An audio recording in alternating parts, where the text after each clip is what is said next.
Good morning, everybody. Please can I welcome everyone to this meeting of the Cabinet Committee Regeneration on Monday the 16th of March from the Walton Suite, Winchester Guildhall. The time is 10 a.m. My name is Councillor Martin Todd, Chairperson of the Committee and Cabinet Member for Regeneration. This meeting is live streamed from the Council's YouTube channel, and the recording will also be available after the meeting. Subtitles can be switched on, and advice on how to turn these on is set out online. Can everyone ensure mobile phones are on silent, and can I remind members to use their microphones? In the unlikely event that it is necessary to evacuate the building, the fire alarm will sound. Please follow all the instructions given to you by our team. Can I welcome the members of the public to the meeting this morning? We will invite you forward when it is time for you to make your contribution. Turning to the agenda. First item is apologies for absence. I have no apologies for absence. The second is disclosures of interest. I need to declare that I have a disclosable pecuniary interest in respect of item 7 on the agenda due to my additional role as a Hampshire County Councillor. However, as there is no material conflict of interest regarding this item, I have a dispensation granted by the Audit and Governance Committee that enables me to speak and vote on this matter.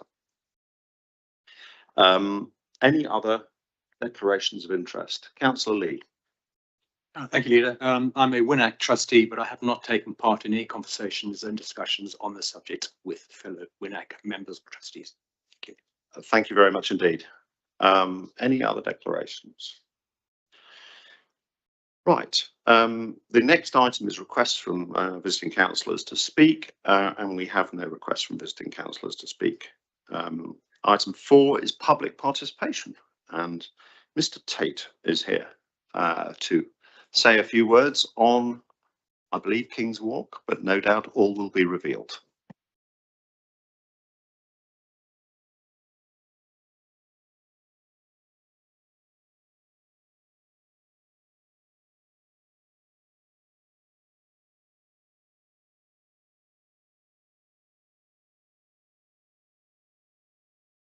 Thank you, Chair, for the opportunity to address this committee. Sadly, I have to start by saying that however the leader wants to spin this, the Central Winchester regeneration proposals are utterly shambolic. It's just talk and more talk.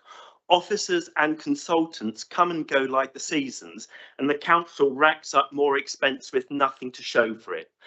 I note that back on the 9th of March 23, I said as much when I addressed this committee asking about the Central Winchester regeneration timeline. 3 years later, the snail seems to be moving at its usual pace, if it's moving at all. I recently spoke about the RAOB building in Cross Keys Passage and mentioned that I supported the planning application to replace a derelict building with new retail and flats. Astoundingly, the leader castigated the scheme and agreed that it should have been refused. On that basis, I was obviously assuming that the truly awful and ugly King's Walk would shortly be demolished to be replaced by anything. I now learn, after using AI, that it's being retained. I'm absolutely staggered. King's Walk is an utter blot on the landscape, shouldn't have been approved in the first place.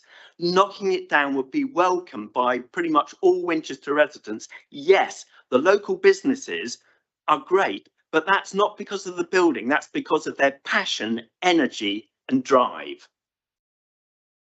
Don't get me started on 158 and 159 and 160 the High Street. Again, this administration just can't make decisions.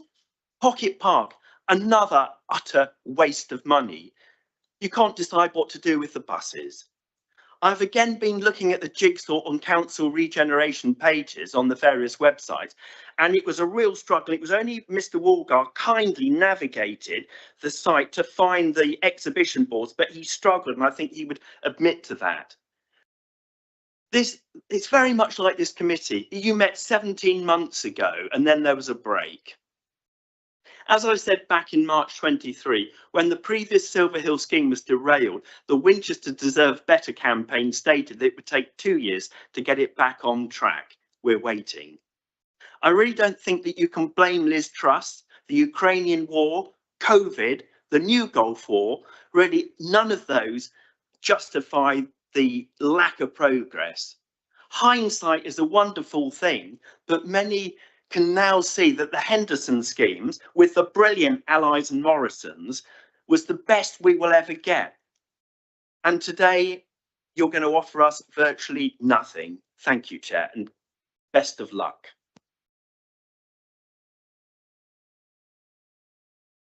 Thank you very much indeed, Mr. Tate. I would suggest that finding a partner who's willing and able to invest more than £100 million in our city is not a trivial matter, and who has developed a scheme that adds up financially at a time where, frankly, developments around the country don't, is not a trivial lack of achievement. It's incredibly important progress without which absolutely nothing can be done. And as we will discuss later, the timetable shows that we are on track to have a planning application submitted by the end of the year, which is a lot further forward than we were a few years ago, particularly given the extremely difficult financial climate at the moment.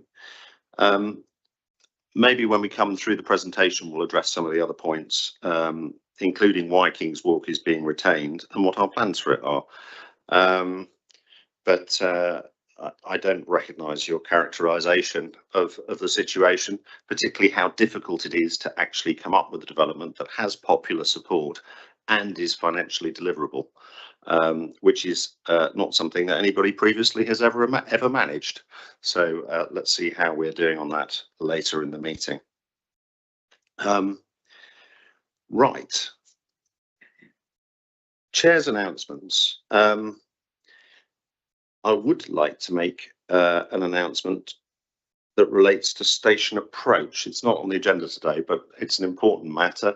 People have been frustrated for quite a long time about the state of the fencing and the concrete blocks at the front of the station. The good news is that through work between Winchester City Council, myself as a local councillor, and South Western Railway, the blocks are being removed, the fencing is being removed, new surfacing is being put down that protects the trees in front of the station, and the whole area is looking much more attractive and will soon be the kind of forecourt area that I think people would like to see ahead of any further work.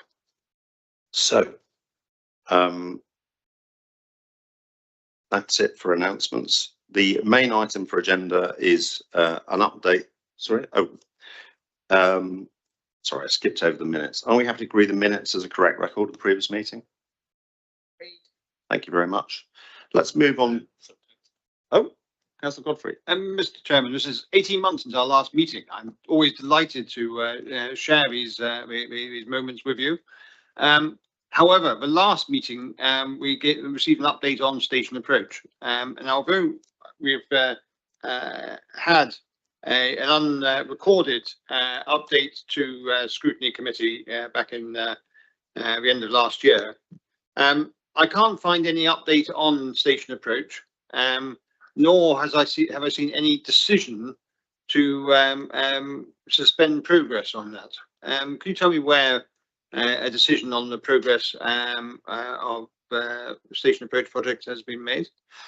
Yes, those decisions are made at Cabinet, and one of the reasons that we haven't had a Cabinet Committee regen is that we've made decisions to take things like the Development Delivery Plan to full Cabinet rather than handling it via this committee.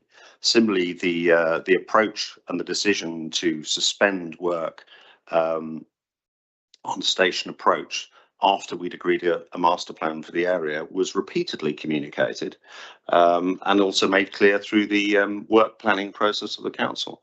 So, I mean, this isn't a matter of accuracy of the minutes, but it is something that we have made clear again and again. One of the things that came out of the master plan that was crystal clear to anybody who was at the meeting where it was decided was that most of the development was dependent on the delivery of a North Park and Ride, and it wasn't actually possible to start work until we had clarity on that and the impact that it would have on freeing up land in the station area.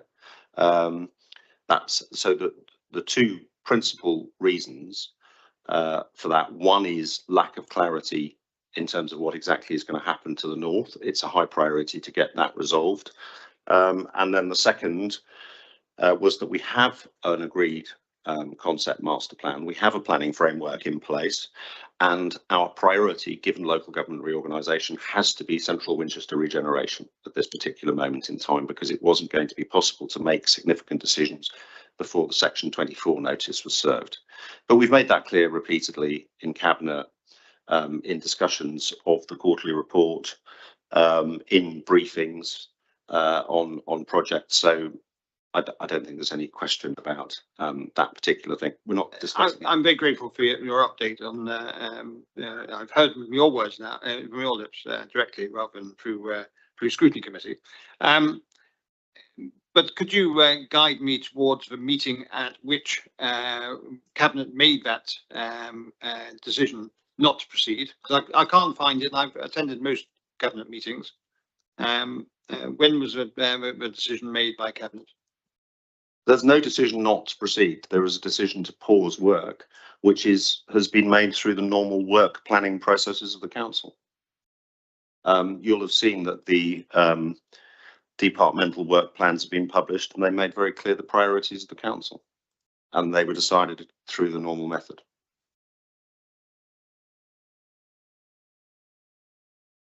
Moving on, let's discuss item 7. Which is the update on Central Winchester Regeneration, former River Park and Bar End Depot. Thank you, Leader. Good morning, everyone. The presentation on Central Winchester will this morning consist of an update on progress made since the Cabinet meeting that was held in July.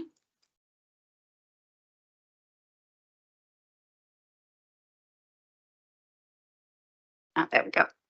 And this morning I'll cover following issues: potential land acquisitions, community infrastructure levy, bus movement, and we've also got Matt Woolgar here today, who will be sharing with you feedback that has come forward from the recent engagement sessions that were carried out on Central Winchester, and how Jigsaw are progressing with the scheme.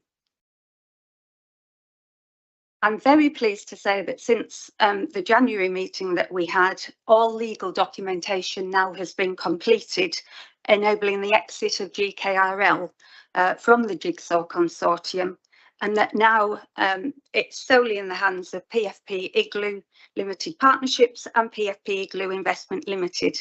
So now Jigsaw can concentrate on progressing the scheme, and we can talk about progressing the designs rather than the governance, although very important that is. Prior to submitting the planning application, Jigsaw need the council's approval. So we'll be coming back in the summer with the full business case, which sets out how the scheme is both viable and affordable to the council, and giving approval to submit a scheme on behalf of the council as landowner. And that will cover any approvals that we will need regarding land acquisition, SIL and affordable housing provision. So in terms of land acquisition, we require some of the land of the M&S car park, and that is to implement our interim bus solution. Discussions are ongoing with Marks and Spencer's. They've been very positive to date, and we've also appointed joint agents with Marks and Spencer's to take forward acquiring that land. In terms of SIL, previously Council Cabinet approved the ring fencing of 4.5 million of SIL funds to support public realm, green and blue infrastructure and active travel. And last week, the Council's Cabinet approved the allocation of that funding, but that will be subject to the full business case coming through in the summer that details exactly what that funding will be spent upon. And then moving on to some words about the bus movement. CWR gives us the opportunity to make Winchester better for bus users, with bigger, better bus stops and better bus information. and buses still conveniently positioned near the high street, and more buses. It isn't possible, though, for CWR to fix all the challenges, bus challenges for Winchester, and nor should it. But it will allow for more buses near the high street and easily accessible for shoppers, visitors and residents. And it can ensure that bigger, better bus stops and other facilities are there to support bus users. We are working very closely with Hampshire County Council, Jigsaw and bus operators to bring forward an interim bus solution that can be maintained while CWR is developed. CWR also will keep the bus station open and functioning during the first phase, and whilst the development for the bus infrastructure is being constructed and the new facilities are in place. The later phases have the potential to free up the Broadway, and this was included in Jigsaw's recent drop-in events. And Matt Woolgar will talk more about this in a moment. The City Council doesn't decide how many buses there'll be and where they'll run. That's decided by Hampshire and the bus companies. But what we can do is make sure that the right stops are in the right places for them to use. And that is what we are doing. And I'm going to hand over to Matt Woolgar now to provide more information on this and also other matters that have come forward during the drop-in sessions that were recently held. Thank you very much. Okay, so the first few slides that I'd like to take us through here are a bit of a refresher of the run of engagement activities that we've had over the course of the last few weeks. A couple of the images that featured within the slides. I'm going to talk about the sequence of movement that was also discussed at our engagement events, and go on to give a little bit of some of the headline outcomes, some of the primary themes and topics that we heard back, as well as some of the written feedback that we have now received. And I'll finish up with a glimpse of the timeline too. So there have been 4 events over the course of the last few weeks. Initially an online members briefing attended by 31 councillors. We then held an invite-only stakeholder workshop, which was to give us time and space to discuss matters with some of our key stakeholders, including WINAC, the City of Winchester Trust, the Hampshire Cultural Trust, the Winchester Bid, as well as importantly the King's Walk tenants that are in the building referenced earlier. Perhaps I'll use that as an opportunity to just try and address some of the concerns around the King's Walk building, if that's okay, which is part of our brief at Jigsaw and part of the way that we do business is very much around having an eye on sustainability.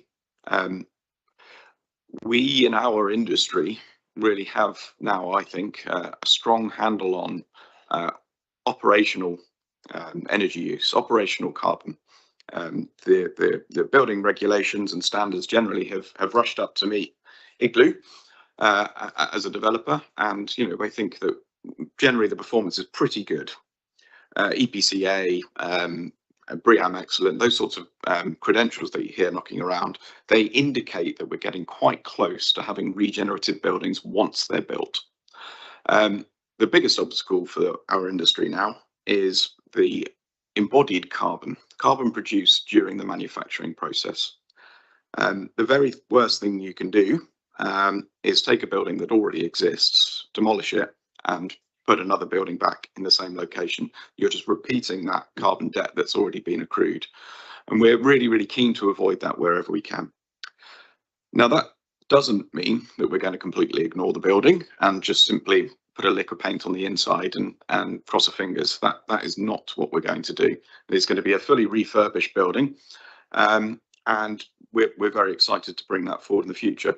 Importantly, another reason for that is, yes, the tenants in situ are well loved. And yes, it isn't about necessarily the building, it is about the hard work that those businesses put in too. But consistency of operation is hugely important to those types of business. Were we to ask them to close and come back in a year or two, they would really struggle to do that. So that kind of continuity is also part of our strategy. Moving on from King's Walk, we then, sorry, I've got a couple of other points there. Go back one. Thank you. We had two public engagement events which were drop-in. They were very well attended, I'm pleased to say. We had about 112 people on our first event in the Guildhall downstairs, and about 83 in the evening session at the Nutshell. Okay, next slide. The display boards included a series of images. This first image here is looking down what we are terming Abbey Mill Stream, which is a route through the city and a view of the Guildhall that doesn't currently exist. It's effectively looking from Friarsgate to the south towards the Guildhall. Next, please. From left to right, you see Middlebrook Street looking north. So you're just sort of in front of Sainsbury's looking north. The middle image there is as if you've just turned right past King's Walk and you're looking at the flank end of the former antiques market. And the last image there is looking down Friarsgate. Importantly, these images are not statements of this is exactly what the buildings are going to look like. These are artist impressions developed off of the back of mass and scale. We have a 3D model which was available on the day. We can also make it available online, which starts to give a sense of the quantum of space within the area, height, width, size, routes in between buildings and things like that. We really wanted to give everybody an opportunity to see photoreal images, but have an opportunity before we go too much further on some of the architecture. We need to hear that kind of feedback, and it's really only when you put a proper image on a page that you start to get that feedback. We didn't want to go so far into the summer, and be so far down the line in our detailed design that unpicking things or changing things starts to become incredibly difficult. From where we are now, we can take on board the feedback that we've received, and there are probably a few anecdotal bits that I can feed back to this forum. Next slide, please. The image to the left-hand side there is looking north as though you've just walked underneath the bus sign. What we're seeing there is a new public square, which we're calling Woolstaplers Square, as a result of its proximity to Woolstaplers Yard. The arrangements around the balconies and the columns certainly had a bit of discussion, I'd say, from the public. But again, one of the things that I feel like I want to draw out from that image, which is useful, is that's a south-facing building.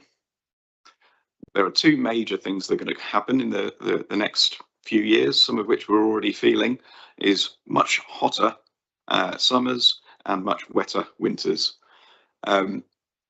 One of the best things that you can do to help design for that is have shading on the southern elevation. So these balconies here have a dual purpose.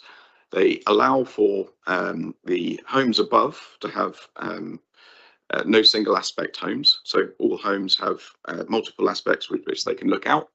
But also you have shading from the hot sun when the sun's very high in the air, from the balcony above, and then in the winter months the sun's much lower and it allows that sun to come through.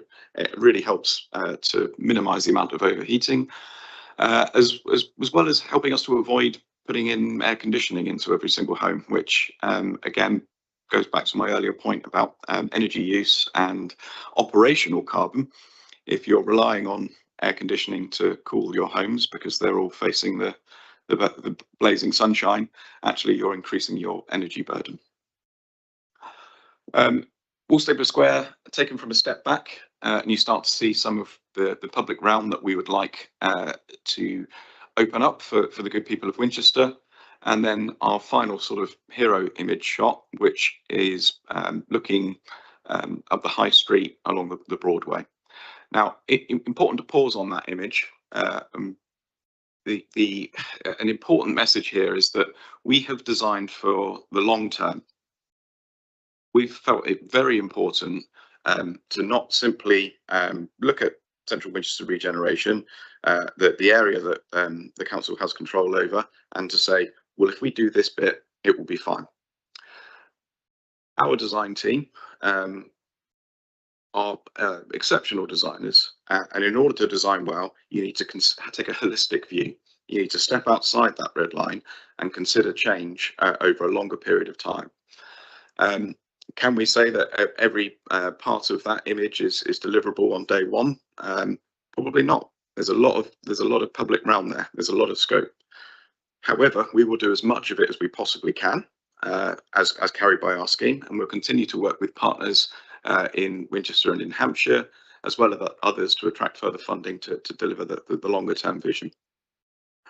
That image also needs the next few slides to be explained, I think, which is just around bus movement generally. Next slide, please. So the first slide on the left here, which is indicative of how buses will move through Winchester from now up until probably about 2030, we think. That is during the construction of what we're calling our first phase.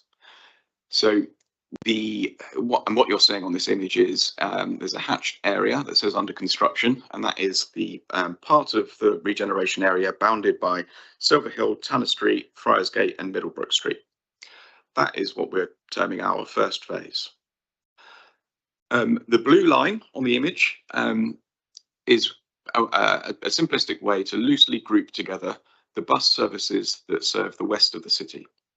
They come down Eastgate Street, into Broadway, up through the bus station, out onto Friarsgate, back down Tanner Street and out through Silver Hill. All western services loosely follow that route. You also have the eastern services, which are indicated by the red arrows, coming over Bridge Street into the Broadway, turning round and back out.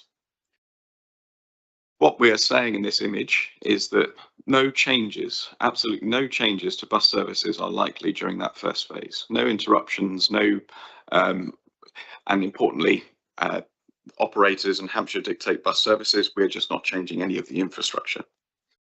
In the second phase, we will have completed the new homes and new commercial spaces in that first phase, as well as elements of public realm surrounding that part of the site.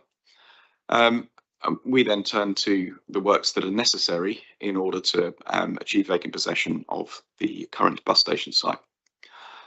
We've been working in partnership with Stagecoach, Blue Star, Hampshire and others over the course of the last several months in order to work out a way in which we can design for longevity, for expansion, for consistency in the coming years, but also achieve that vacant possession of that site.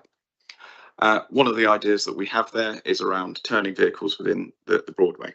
Importantly, it was a bit of feedback that I actually had by one member of the public in our engagement was we can't make this decision in isolation. It's not for Jigsaw to dictate an answer here. We have to do this in conjunction with Winchester as Planning Authority, with Winchester as Regeneration, with Hampshire as Highways Authority, with Stagecoach, Blue Star and the Park and Ride as well. We can't do this in isolation. It has to be a collaborative approach. Now, the reason we're satisfied with this as a solution is actually what it leaves in place for the longer term, which is on the next slide. And this is definitely beyond our remit. There has been much discussion around a bus spine running through Winchester, and we're quite fond of the idea. It's something that's identified in Hampshire's movement strategy going back some years. We're quite fond of it. Buses are friends. Buses bring people. People make great places. We want buses moving through the city, not standing on a piece of tarmac in a right off the high street when that space could be used for something more valuable to the public. What you're seeing on this image is effectively a means in which both the eastern and western services can navigate right through the heart of the city more freely without needing to come into the Broadway. Freeing up the Broadway has to be the jewel in the crown here. That it's such an exceptional space with such an exceptional building.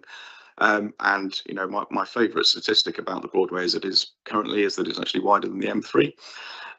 And when you think of that, you just realise what a missed opportunity it is. We could do something so much better with that space, and the knock-on impact that would have for all the businesses that are on that lower part of the high street.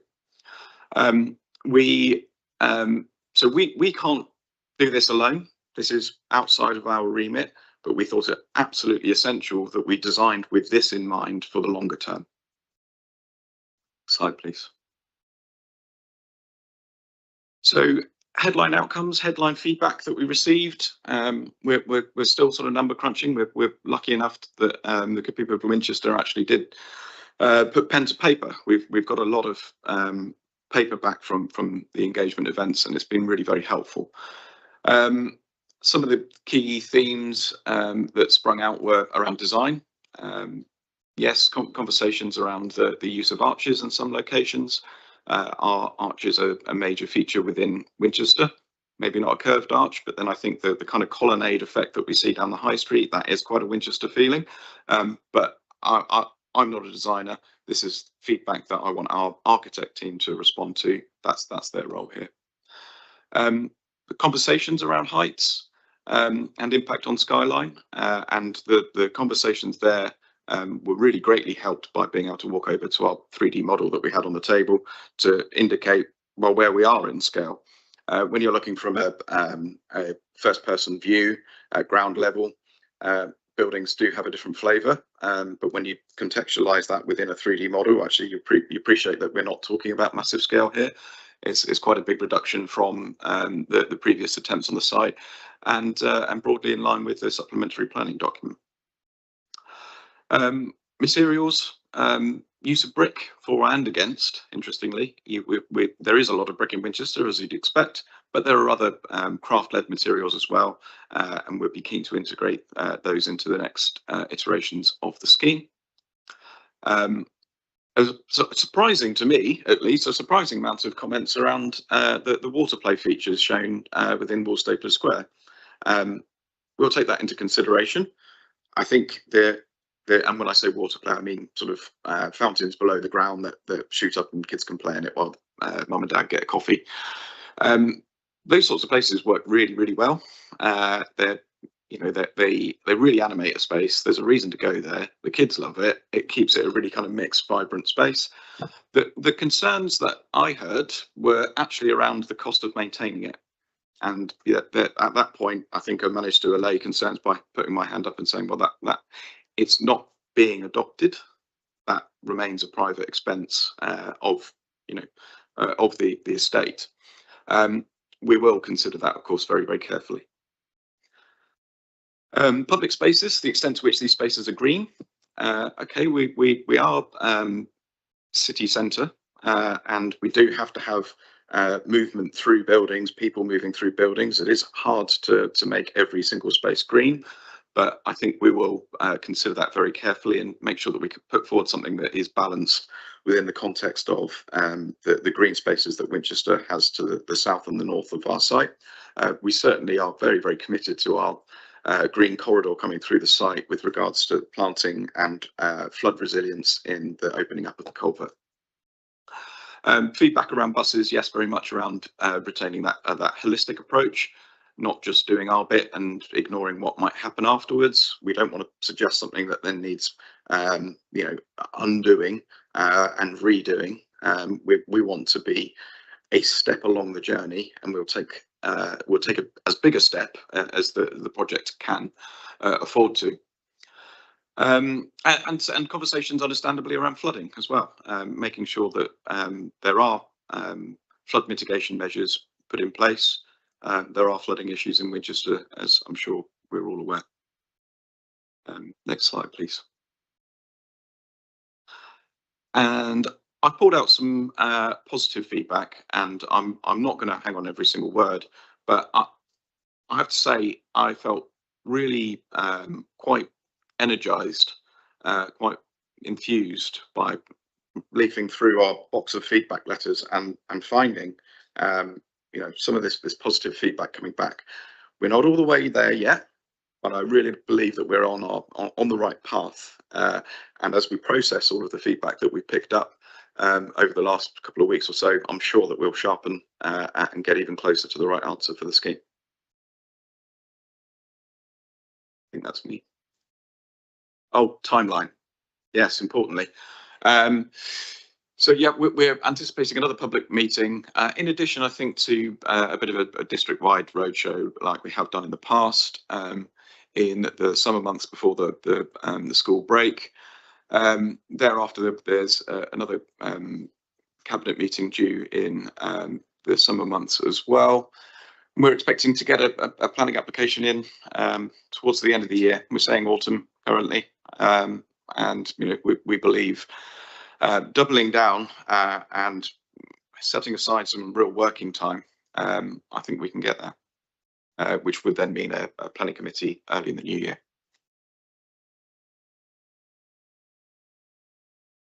And it maybe helps to leave that timeline up. So, colleagues, any questions? Councillor Lee. Thank you, Leader. I've got 5 questions. Should I load them up and give them all at once, or do you want me to give them one by one? Ask all 5. I'll write them down, and we'll see if we can answer them all. Okay. But then you won't have another go. Okay. My first one is about buses. Am I right in understanding that a traditional bus stop will be removed and we'll have distributed bus stops on the street? For me, that's a concern, given the fact that you then don't, as you've suggested, future-proof for mobility hub and integrate the various modes of transport, active travel, in perhaps the most optimal way. So that is a concern. Appreciate your comments on that, and I think also maybe for the disabled or the elderly to traipse around the city to find the appropriate bus rather than have it in one focal point, I think is a backward step. So I'd be grateful how that might work and how it's going to be treated. The other one on the water play, I thought that was a really good idea. I mean, was it Somerset House where you see children and so on interacting in a nice, cool place? And I think if you think about my next subject, which is the question is, the new carbon handbook has been produced by the government. My understanding, whole life carbon estimations may be used to set project ambition. So I don't know what that new handbook would do in terms of setting that new ambition, other than it is new. The other question is SIL 4.5 million. There's talk about the Marks and Spencer's car park, or part of it. Is that extra money? Not clear. And then in terms of the artistic impressions, of course, it's indicative. I get that. And I think they're very welcome. But the issues about greenery and so on, I would just wonder, I don't see green walls, green roofs. And I think there are issues about well-being and air quality, which I'm not hearing about. So I'd be grateful for some thoughts and response to those issues and questions. Thank you. Made that about 6 or 7 questions, but I'm sure officers and yes, and Councillor Learning may have some comments on buses as well. But do officers, Mr. Woolgard, do you want to have a go first? Yep, absolutely. I'm going to try and pick them off in order, I think. So buses and distribution of services. I think now we can't dictate how the bus operators group their services, but we've certainly talked about it in workshops. So I think there is something sensible about saying, well, buses that each different route that serves this part of the District of Winchester should be served from a certain location, but there's more work to do in that regard. And I think that maintaining the route through the very centre of Winchester is a very helpful thing, certainly for people with any mobility challenges or the elderly and so on and so forth. I think the improvements around wayfinding and information with digital displays and the like Again, details of that will come forward in due course. Water play. I'm not sure I sensed the question there. I just think that was a keep going. Yeah, okay, good. Carbon handbook. I mean, I confess I've not read it yet, but I can sort of give an indication of where I can see the scheme headed in terms of embodied carbon. We're quite fortunate in Igloo that we have some very high performing schemes when it comes to embodied carbon. I look after a scheme up in Scotland, which, you know, we're down at about 350 kilograms of energy per meter squared in terms of our embodied carbon. That's possible in that scheme because of the contractor framework within the area, the businesses that are in the area, and the fact that we're using timber to build houses. That's how that embodied carbon number is held so low. I think here it will be higher inevitably, but I'm using sort of 625, 600 as my indicator for where I would like the scheme to be, and that's certainly been achieved in the south before, not too far away from Winchester, even without using timber. Sill, I think I'll leave for officers.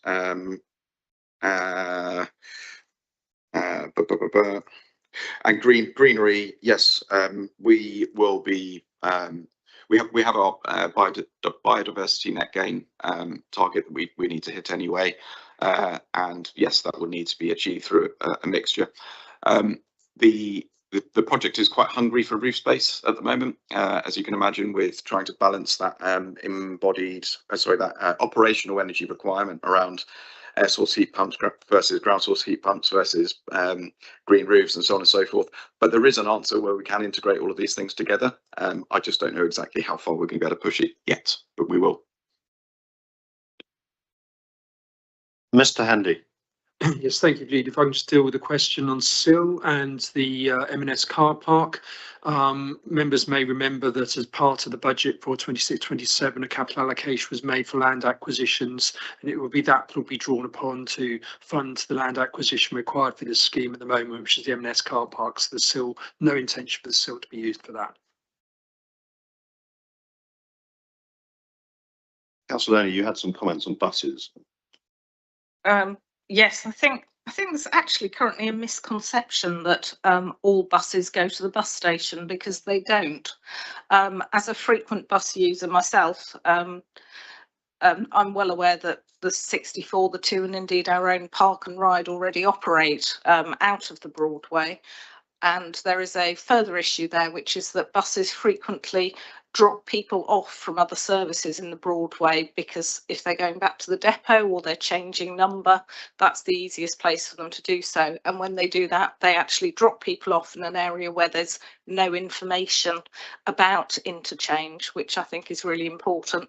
Certainly I've had to dash from getting off the 64 and to run to the bus station to catch my connection, and actually this proposal to group all the buses in the Broadway gives us the opportunity for interchange to be much easier in that location, while recognising the concerns about where people actually want to be dropped off. When interchange is easy, particularly because actually buying a ticket, an all-day ticket, which lets you jump on and off various buses, is actually cheaper than a single ticket, than a return ticket going one way and then straight back again.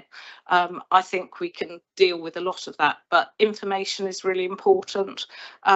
Mention was made of the bus shelters, and certainly that's a key topic which the leader and I have had quite a lot of discussions about, because that experience of waiting for a bus needs to be good. We can't have people just being expected to stand out in the rain. It's an issue for the 64 already, which is a very busy bus, which anybody who knows that will have experienced, where although we have several bus shelters in that area, they're insufficient for the capacity that's needed. And we also need to think about issues around the width of pavement in various places, because we need both for people to be able to wait, but also for people to be able to get to get by. So this is something where we have put an awful lot of thought into it. I think given all of the constraints we have in the city, this is the best solution. And as has been shown, there's actually a future solution which will be even better. But this is a staging post which will help us to get there. Although clearly we are some way off that future solution, and it will require a lot of work on the one-way system. Hopefully becoming a unitary authority will make those kind of things much easier to achieve. And I think on the subject of interchange, my recollection is that the station approach master plan allows for a mobility hub and for increased interchange at the railway station, which means that we can be having people interchange with buses and trains, which I think is what a lot of people see as a more logical way forward.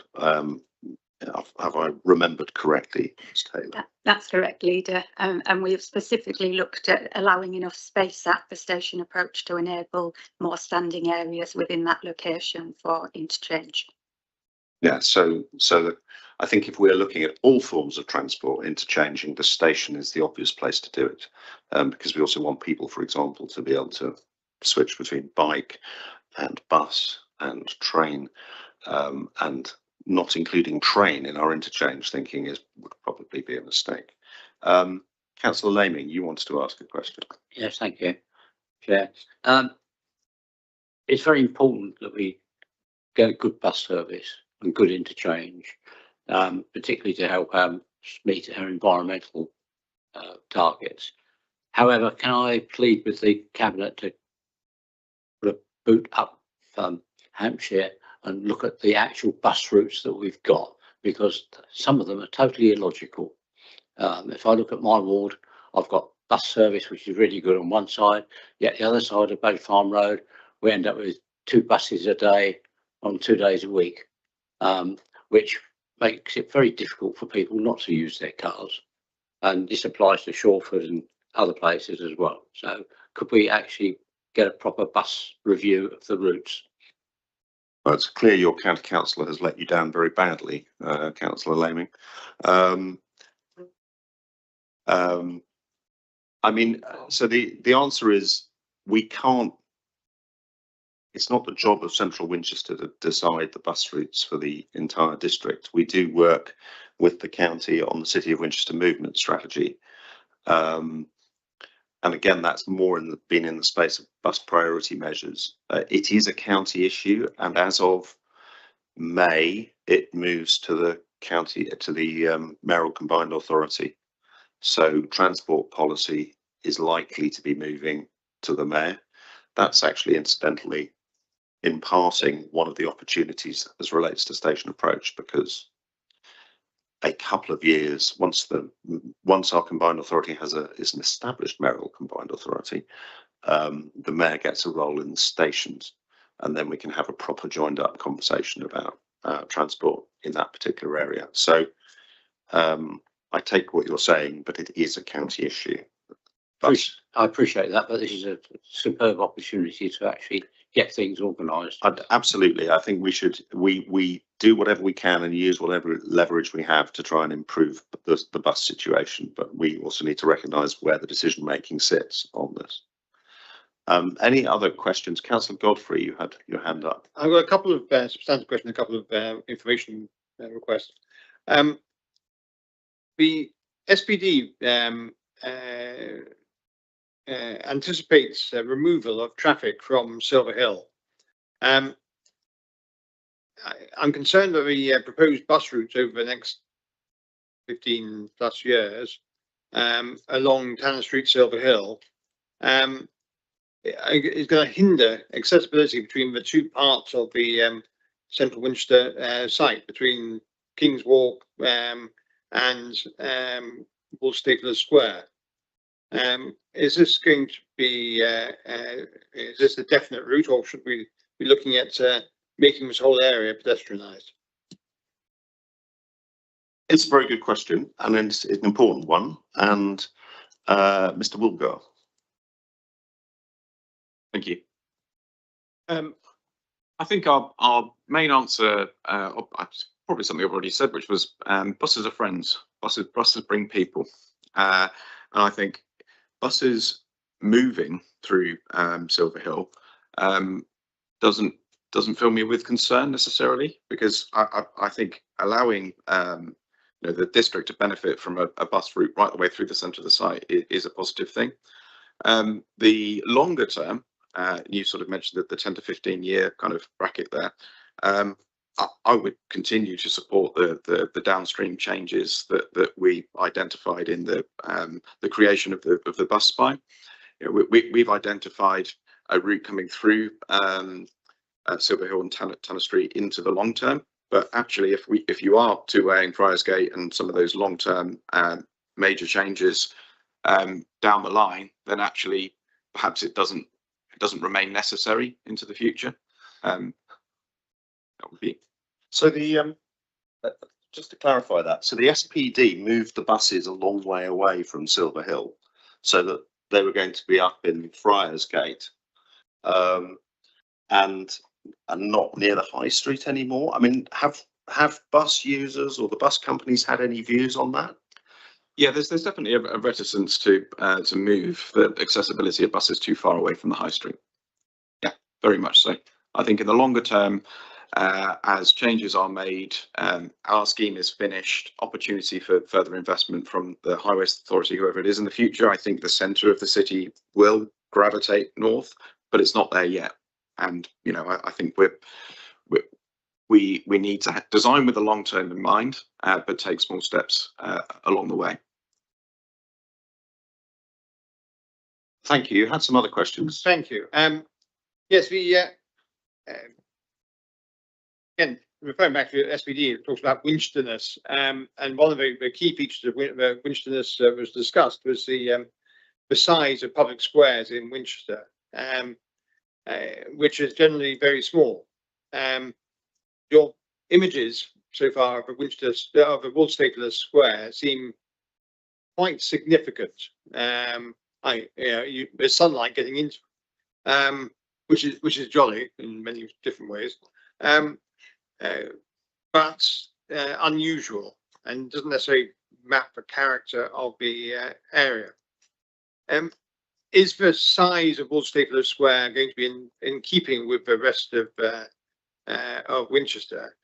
And I suppose really the key part, apart from fountains in the middle of a square, why would anyone go into Woolstapler Square? Why would they want to? Thank you. So Woolstapler Square, we can foresee it effectively being framed by retail or other commercial uses. We haven't dialed it down all the way to the sort of the prescriptive commercial uses, but we definitely see an opportunity in that the building that you see looking north as you pass under the arch. We definitely see that as an opportunity for a food and beverage type location where people would want to go and gather, and an opportunity to sit in the sunshine. In terms of the sizing of that square, I actually don't think it's enormous, but I think it would be an interesting study for us to do in terms of just reviewing that against other public squares. I think you're right that tight-knit building to building is really much like it is a significant feature of Winchester, and we have sought to sort of recreate that in other areas. Very happy to have a look at it. Councillor Aaron. Thank you.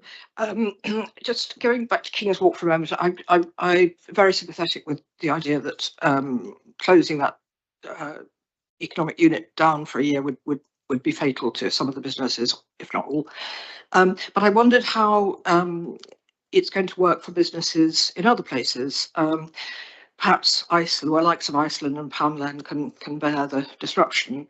But in Middlebrook Street, there are also social enterprise cafes which do very, very well, actually, as far as I'm aware, just by seeing people in there. But might have difficulty with a prolonged gap. And then the other sort of very near there, a Middlebrook Street car park. I may have missed all that, what's happening on that, but it doesn't seem to be mentioned very often, and I'd love to know what's going to happen to that. I happen to live further down Middlebrook Street, so there is an interest there. There's a range of questions to be answered there, but Matt, would you like to start?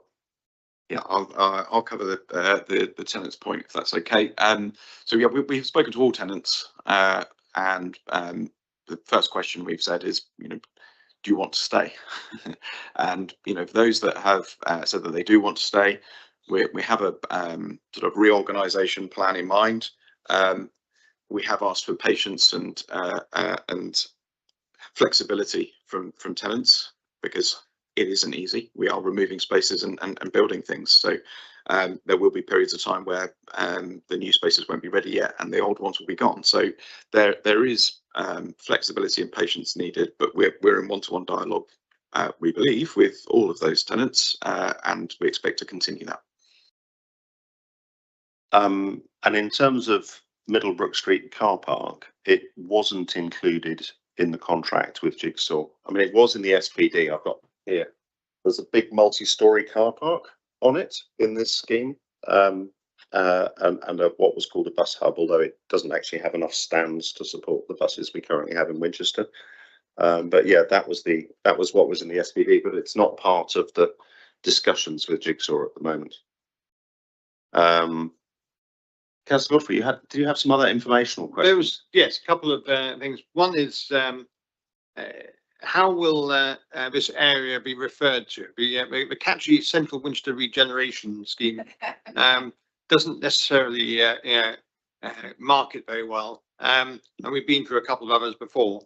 And secondly, before the full planning application comes forward at the end of this year, when will further proposals for the site be brought forward for discussion? Thank you.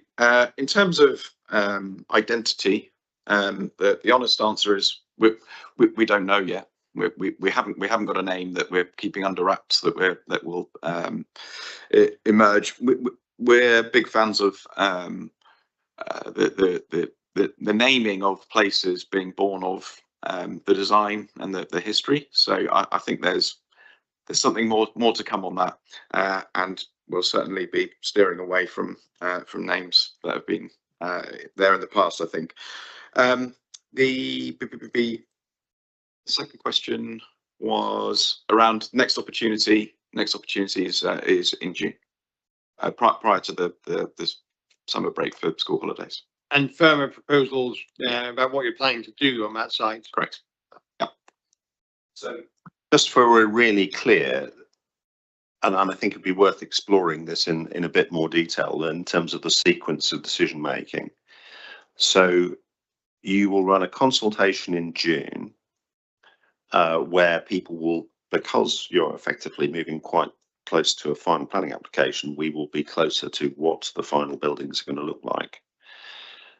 The cabinet meeting in July is to agree, is the council as landowner agreeing to make its land available and agreeing the business case that sits behind this proposal. So it's, I suppose it's important to say in all of this, this is not a pipe dream. These are plans and layouts which are fundable and buildable. That somebody, we believe, we're creating a scheme that is investable in. So that's the hard bit. Anybody can come up with designs, but we're creating designs that people will be prepared to spend tens or hundreds of millions of pounds to build. And that's what we're deciding whether we have in July. And then the planning application that you submit in autumn, as I understand it, is a full planning application for so-called phase 1, which is everything basically between Middlebrook Street and Tanner Street, and an outline application for the rest of the area. Is that correct? That's correct, yeah. And so in effect, because it is a full planning application for the first phase, once the planning decision is made, we're effectively out of the process at that point. I mean, there are some things that we're involved in as landowner, but effectively it's all systems go from your side at that point. Is that, have I understood correctly? Yep, that's correct. We're big believers in sort of having some seamless transitions from planning applications through to procurement and onto site. Our clock is ticking on our investment, so it is a case that the sooner we get on with it, the better. So we're very motivated to move very quickly from a planning application onto site. And one of the things that we try to do, which isn't always possible, but it I think probably will be here, is for us to look at procuring some simple sort of early works packages and the like, in order to get that site presence as quickly as possible after full consent's in place. So just for clarification, I mean, does that mean that next year the diggers go in? That's what we're working to. Right. Okay. So that is probably, we've never been at that point, or not for a very, very long time. And then it was for a scheme that everybody hated. So that is somewhere, apart from Mr. Tate, who liked the old Silver Hill scheme, but everybody else hated it. Apart from the planning committee, actually, who agreed it in the first place. But anyway, so that's how close we are. And a point I think that's been touched on: who's paying for all of this work that's being done at the moment? Is the city council paying for it? No, you're not. No, this is an investment by us. So I think that's an important clarification. So all the work on the environmental work and the architects and the traffic design and all of this is being paid for by the Jigsaw Partnership and not by the City Council. That's correct, yeah. So we're not paying anything for this. Okay, that's a useful clarification. Thank you very much indeed. Anyone got questions who hasn't asked any so far? Any debate? Councillor Lee. Yeah, thank you, Leader. Clearly, the central Winchester regeneration is important for the city, but I think it also plays its part in, giving the outer districts a lift up. We're all interconnected, so I think it's going to be a key milestone in terms of being of excellent value for everyone if we get this right. I suppose the only concern I have is I wonder if all the key issues, particularly the strategic issues, are all lined up now for that business case, which is coming to Cabinet in July. I hope they are. As time marches on and the end of this council is imminent, it would be good to see us get across the line. So looking forward to it. Councillor Thompson. Yes, I haven't spoken yet, so I thought I would just chip in. I'm hugely excited by the images that we've seen and the proposals that are likely to be in the planning application, and it will be really exciting to see that planning application when it comes forward. Also very excited that you're expecting to get the diggers in the ground as soon as that planning application has hopefully got approval. Just wanted to touch on a few elements of the design, and the water play in particular I think would be a fantastic feature for us in Winchester. I've seen it being implemented in a number of locations. Dorchester Brewery Square, for instance, the big, huge redevelopment of that quarter in Dorchester, and it's really great fun when you see in the summer in particular, children having fun, and of course in that particular development anyway, it's sort of surrounded by cafes and eateries, and I think having something like that in Winchester will be fantastic. We have just launched our tourism strategy last week, and this will be a really great step to welcome tourists to our city, adding more interest, more things for them to do, and hopefully improve that dwell time that we are all sort of seeking, so that you know, all the businesses get the benefit of that, and that in turn helps employment and also our residents.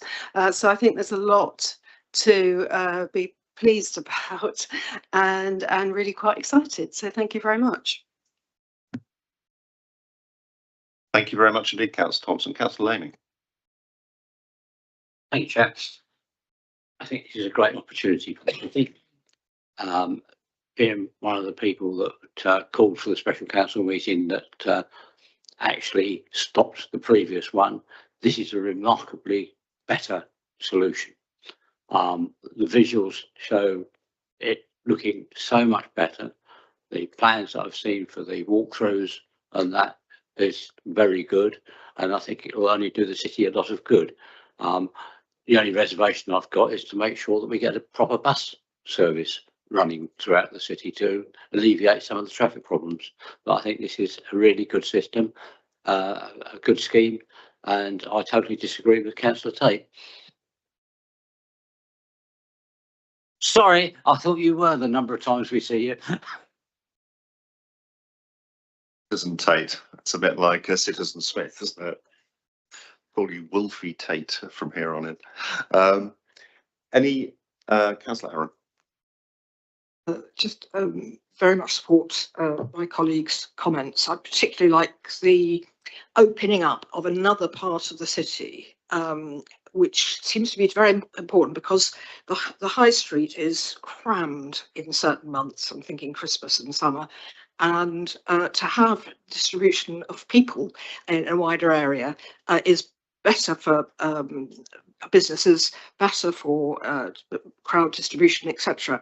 And I think that the idea of making that bus station into a really interesting and fun place, and a place where people will want to go, is fantastic. And generally, with a few reservations about particular buildings in those pictures, I think it looks. I echo all your reviews. They're all right. That's very good. Thank you. Oh, Councillor Gott. A very brief comment, because I'm afraid I must have been looking or listening to a different presentation.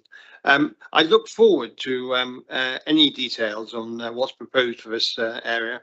Ms. Morgan has made very clear that anything is still up for to be changed, and that's very wise to develop a plan.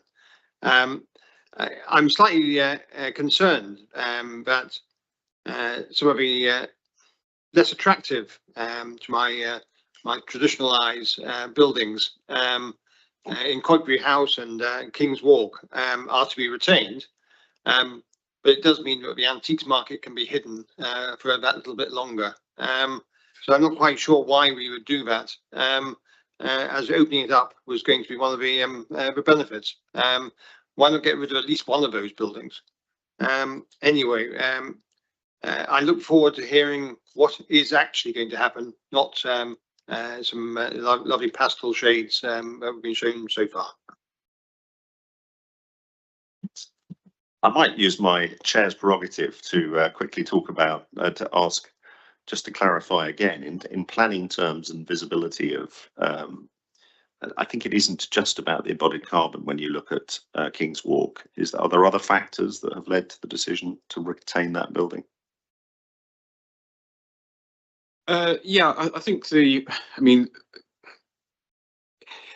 have to consider viability as well. I think here is the position of King's Walk and its proximity to the antiques market. It is very, very difficult to remove that building or drastically open up views anywhere apart from the north and from the east. West, sorry, from the west and the north, those elevations we can open up quite easily, but the mass of the building, the King's Walk building, it means it's very difficult from any other angle.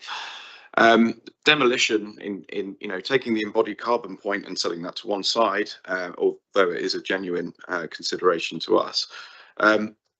The only benefit of demolishing a building is if you put a building back that's bigger. And I'm not sure that there's a great deal of appetite for that. And if you're thinking of things in economic and development economic terms, the scheme has to be viable, has to be deliverable, and demolishing that building to replace it with something smaller is very, very challenging. I think that's a very important point. And to what degree are you looking, does the scheme look at refurbishing the building? And what does that mean when we say refurbished? It is fully refurbished. So we're talking the facade, windows, energy systems, and so on and so forth.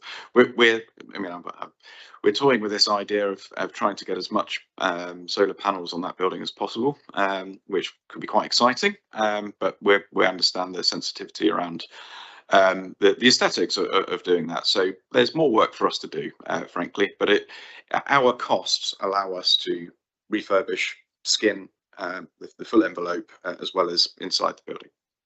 Is that something which you might provide more detail on in June or July? Yeah, I would have thought so. Yeah. Okay. So I certainly think it's an area of interest. So I think if we're able to get a sense of what's possible with the King's Walk building and how it relates to the entire site, I think your pragmatic point that you've highlighted is a very important one. Anyway, sorry, I just thought it did raise a question that people are interested in. So any further comments or debate? Well, what can I say? I mean, it is very exciting to see the progress that's being made. It's exciting to see that you're finding a way to develop which actually has the support and endorsement of the members of the citizens of Winchester who've seen the proposal, and that counts for a lot. And it's great to know that we're on track. We're working to a timetable that gets us on site in 2027 with a design that people can be enthusiastic about. I'm pleased that you'll be coming back in June. I think there are questions that people have that we've talked about today and that we've heard from the public that will need to be answered in June. But overall, it feels like we're on track and in a better place than, frankly, we've ever been. You know, the last time we had any kind of scheme for regeneration, I think the two main players who were responsible for killing it or two of the main players are in this room. It was Councillor Thompson who proposed the motion, the amendment to kill the Silver Hills scheme. And it was the then leader of the council, Councillor Godfrey, who agreed to support it, as I recall. I would like to thank you both for that decision, because we would not be here today with a better scheme that has the support of the people of Winchester and is on track to be delivered in 2027 without it. So thank you very much indeed for all the work you're doing. Thank you to officers also for presentation on this issue. We don't have recommendations to deliver, but I think that if as you're preparing for the public meeting in June, you'll consider the comments that have been made today so that they can be addressed and keep us on track for a decision in July, planning application in the autumn, planning decision in spring 2007, and on site in 2007. Good. Moving on to the next item on here, viewer pictures. If we can have an update on River Park Leisure Centre. Thank you, Leader. Hopefully we'll have some pictures in a few months' time.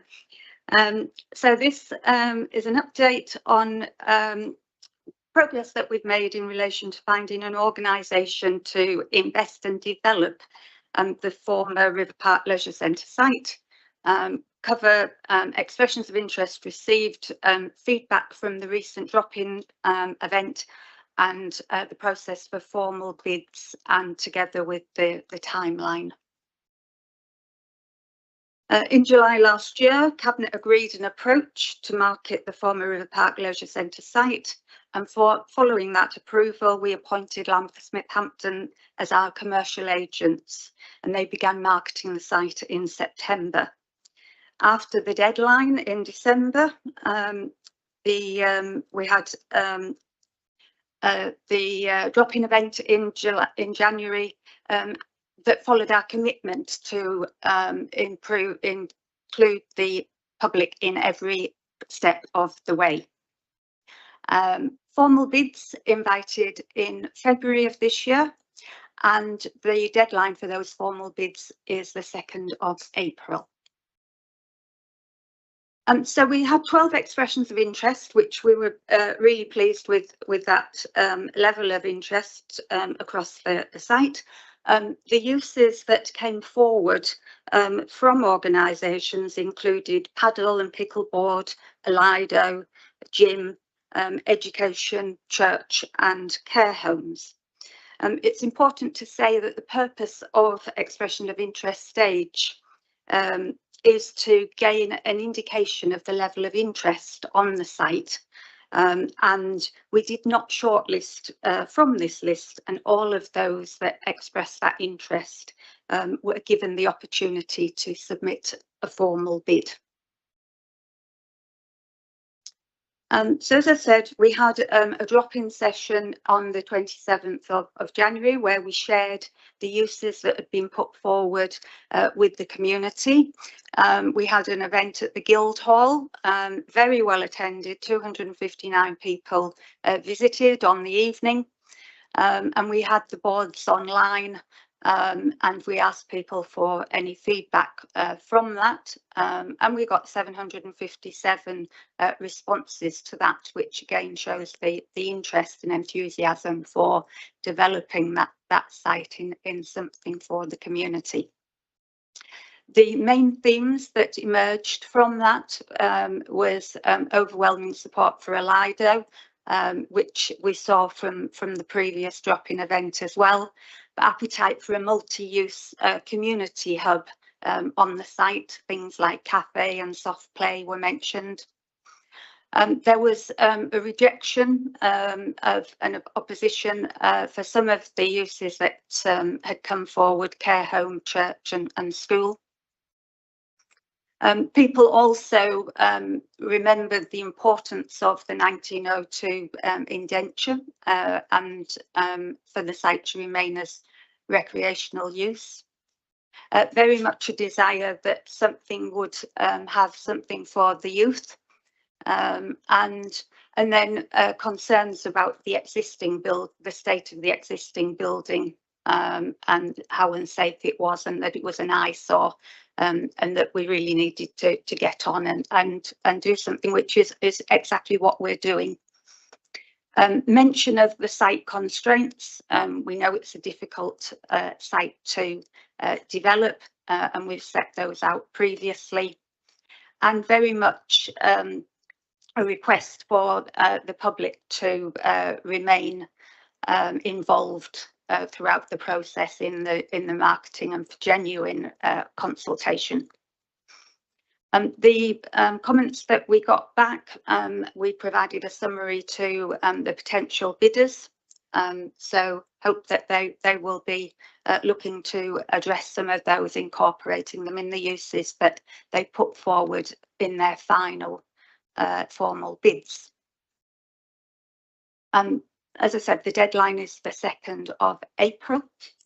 It's very important that any bid that comes forward that we're going to consider as our preferred bidder can deliver their proposal.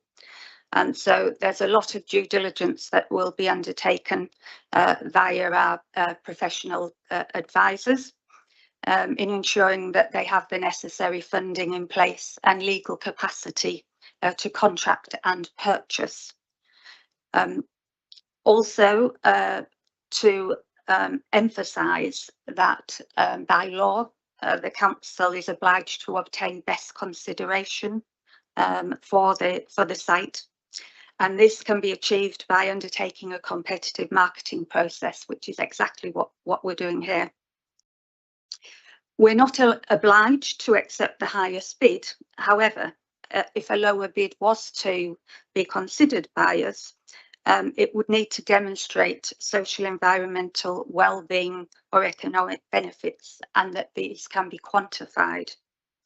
And if the gap was greater than 2 million, then if we were to consider accepting that, it would need to be referred to the Secretary of State for determination.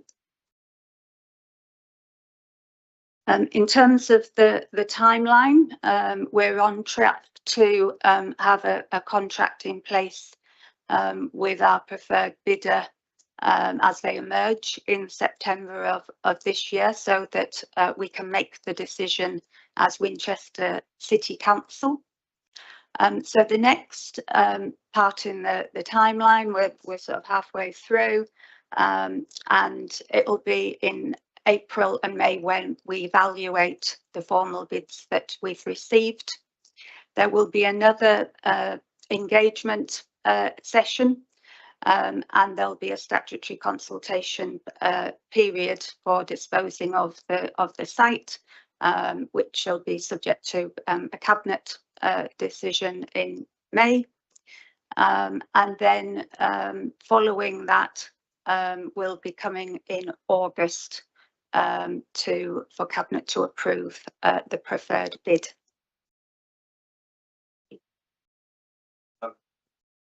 Much indeed. Any questions? Councillor Lee. Please know there's just one question at the moment, Leader. The 1902 indenture, as you said, says the site must remain as a recreational use, and yet some of those expressions of interest are not recreational. So, I mean, what does that mean for the formal bids going forward? Will we bend and consider a formal bid if it ticks all the boxes in other ways? And how do we reconcile it? I'm not sure I understand. Thank you. Thank you.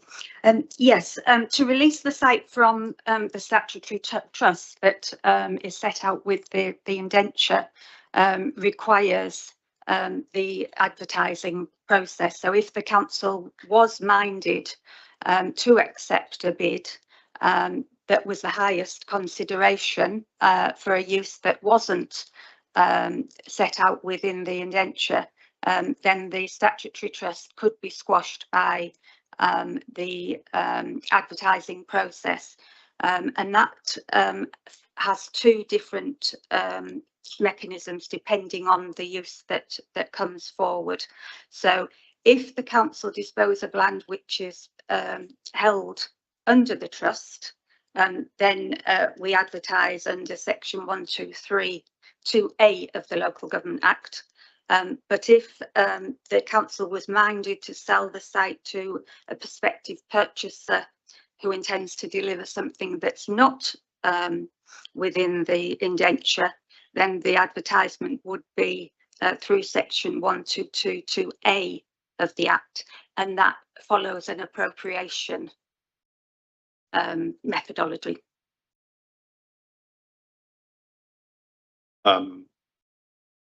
Is it a separate discretion as to whether we do that? Is it a separate decision? So in other words, that effectively means that we can veto something that, so for example, it is very broadly written in its current form. But one of the things it talks about quite explicitly is industrial housing, which is a term that was used for the precursors to council housing before it was built. So things like Peabody in London was called industrial housing at the time the indenture was written. I mean, that's so how do we handle things that sit completely outside planning policy? So for example, the planning policy and the indenture both say that you can't put housing on the site, I think. So does that mean that if somebody bids for it, well, how does that work?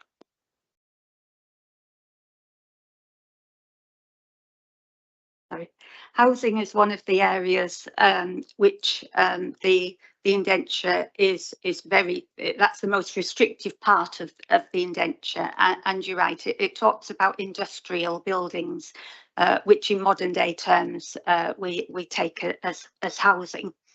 The local plan itself doesn't have housing as a use on the site, and therefore within our due diligence we'll be looking at how deliverable are the proposals that come forward, can they get planning permission?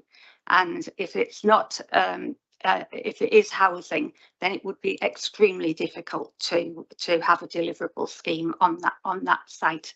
So I would not expect to be recommending a housing scheme on the site.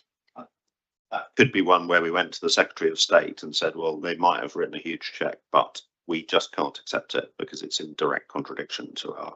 That's correct. To our local plan. That would be a sound basis, possibly. Okay, that's useful to know. Councillor Lamy.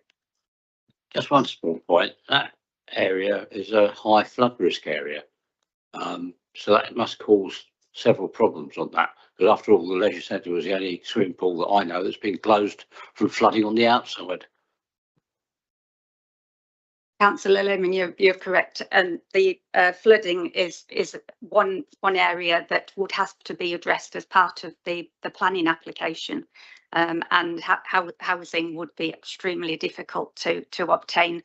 If you're looking at a viability proposition, because you couldn't build any residential on the ground floor, you would have to go up very high to make a viable scheme work.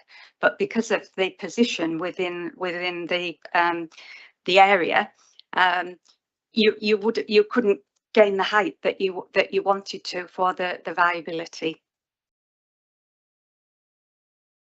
Councillor Godfrey. Thank you. The presentation included a list of the 5 assessment criteria. What's the different weighting that's been applied to those assessment criteria when assessment is done?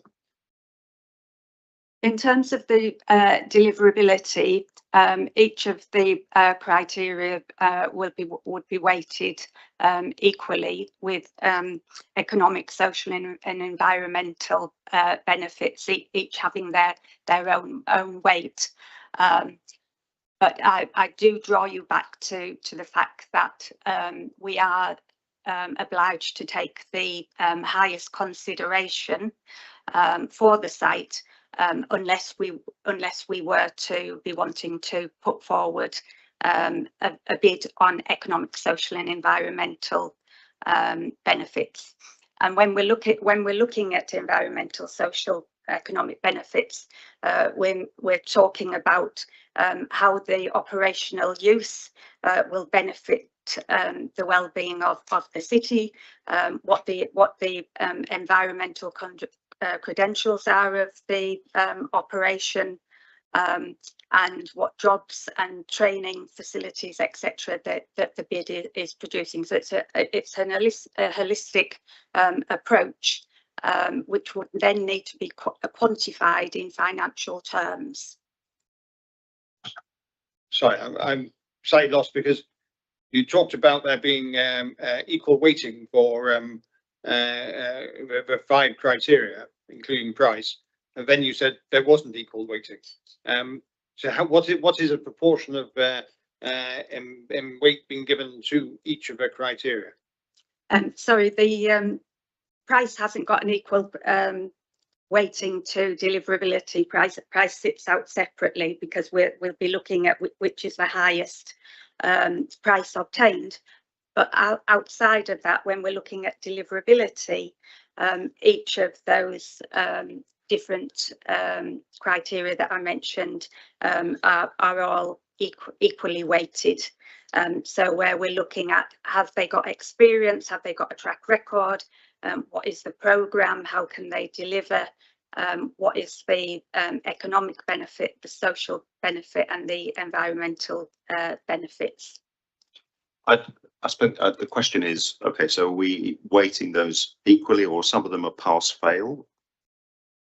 Yeah, so the we're having those equally weighted, but in terms of to get to the initial assessment criteria, our due diligence from Lambeth Smith Hampton will be looking to see if the company has got the funds in place to take forward the scheme and to make sure that they're a legal entity and have the capacity to go into a contract. So for example, if a consortia was to come forward, we'd need to make sure that that consortia was a fully legal entity and could enter into a contract. So if they've got funding in place, they've got their legal entity in place and can go into a contract, then we'll next be looking at, is the scheme that they're putting forward deliverable together with price. I suppose that is the question. I'm maybe speak on behalf of Councillor Godfrey here. Are we aiming to come out with a single number, or will you come back to us with 5 evaluations of each of the economic, social, and environmental benefits, programme deliverability, experience and track record, planning policy compliance? Yeah, we'll be coming back on each of. So we will get each of those feeding into the decision, rather than an attempt at a single numerical score, partly because of the complexity of the fact that the price has this weird relationship to the overall decision, because we can't go beyond a 2 million gap between the highest bidder and the. Is that correct? Then how will the assessment be objective rather than driven by our preference for getting our feet wet or dancing around Maypole or whatever?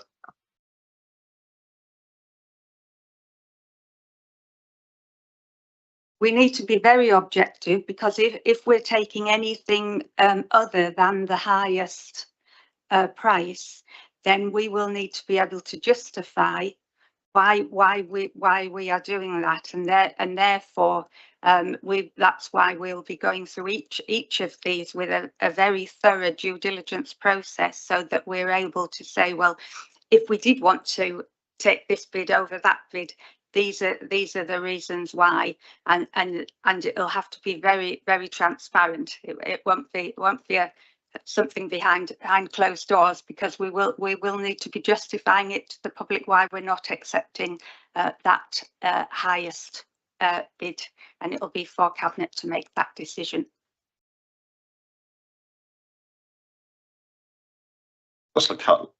Yeah, I think just for a little bit more clarification on that, we have a series of preferences expressed by the public, and if we were to have a range of prices where everybody fulfills all the other criteria, but they don't fulfill the public preference, would that be a legally justifiable way of taking a lower bid? The public preferences element of things, if all the objective criteria are met except for the preference. Do you see my point? Well, you've very specifically said a church or a school weren't regarded as acceptable by the public, but it could be they come in with a bid where they find a way of achieving all those deliverables, and it is higher. It's a higher bid. It's the highest bid. Would it be justifiable to take a lower bid simply because of the public preference element of things? Mr. Hendy. Thank you, Lee. Perhaps if I can help on this. I think it's worth remembering that 2003 general consent gives the authority the ability to accept an offer lower than the best consideration. It's up to £2 million if it can justify social, economic or environmental benefits. Clearly, in reporting back to committee, we need to be able to demonstrate what those 3 benefits are, because it will be offsetting not taking the best offer at a reduced offer. We can recommend to you to accept an offer that's greater than £2 million from the highest offer made, but that's not within the gift of the council. That would require Secretary of State's consent to go there. So if an offer comes forward that has particular support from the community but is outside that £2 million level, it requires us if you want to support it, to report to the Secretary of State and get consent. So again, not within your gift. If it's within the 2 million and there's clear and demonstrable and quantifiable benefits in terms of economic, social, environmental, then you may wish to consider that and accept that as opposed to the best financial offer. Councillor Lee. Yeah, thank you, Leader. I think my question is partly answered, because the question I was going to ask, who sets the criteria and the weighting? And is that the 2003 consent process? I'm not sure. And are these processes totally transparent to the bidder? And just a postscript to that is that obviously environmental, given its location, would arguably need stronger consideration given its proximity to the chalk stream, which is right alongside it. Thank you. Thank you, Councillor Lee. Yes, the accepting the highest best consideration is set out by statute, and so that that is out of our hands following that. In terms of us setting weighting in terms of deliverability assessment, that is within our gift, and we have appointed Lambeth Smith Hampton as our commercial agents to do the due diligence on whether the companies that come forward, as I said before, are legal entities and have the financial standing to make good that offer if they were to be accepted as the preferred bidder.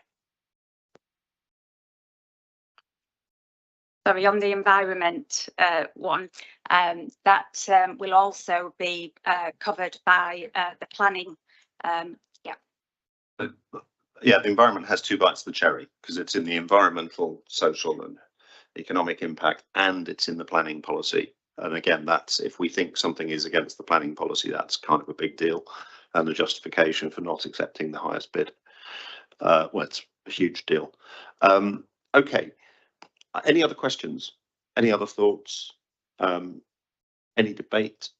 Otherwise, thank you for that update. Extremely helpful, I think, for people to understand what the process is. It's very good to have clarification as to how we're going to try and reflect residents' views and the benefits that they see they want from that site, but also the constraints we're under in terms of timetable and legal powers in the whole issue, and how we reflect the wider benefits that any developer or any partner, no, sorry, not developer will bring to the site, because we are they will not be strictly a partner. Okay, that's helpful. On to the next item. Bahrain Depot. Yeah, so this is a quick update on where we are with Bahrain Depot. So you may be aware that the previous preferred bidder withdrew, and the Cabinet agreed to remarket the site in October 2025. Formal bids were invited thereafter with a deadline set of December, and 12 bids were received that reflected the uses that had been set out: food store, convenience store, care facility and housing. In terms of the timetable that we're working to, we're now evaluating and sorting out heads of terms, and we intend to be coming to Cabinet May, June for a decision, and that will enable us to be in contract by September. Thank you. Thank you very much. Any questions or comments? Question, Danny. Councillor Lee. Thank you, Leader. I'm just trying to reflect on the local plan. I think there was a debate about housing in or out in terms of the main modifications. So is housing definitely in terms of the plan? I think I remember correctly. That's the case, isn't it? I don't think the major mods have changed that, or if they've not changed it significantly. It's still shop housing is the core of it. Any other questions on that? Thank you. I think that's really helpful for everybody to understand the timetable. So cabinet decision in May, June. Thank you to everybody who's been working on that. And I think that brings us to the end of the business we have in front of us today. So thank you all very much indeed. Thank you to Mr. Woolgar, who is no longer here, but thank you anyway. Thank you to Ms. Taylor and Mr. Hendy for all their work and representing the work of other officers in the council. It's greatly appreciated. And thank you to colleagues for your thoughtful and considered questions and for the debate that it engendered. So thank you all very much indeed. Thank you for coming. I declare the meeting closed.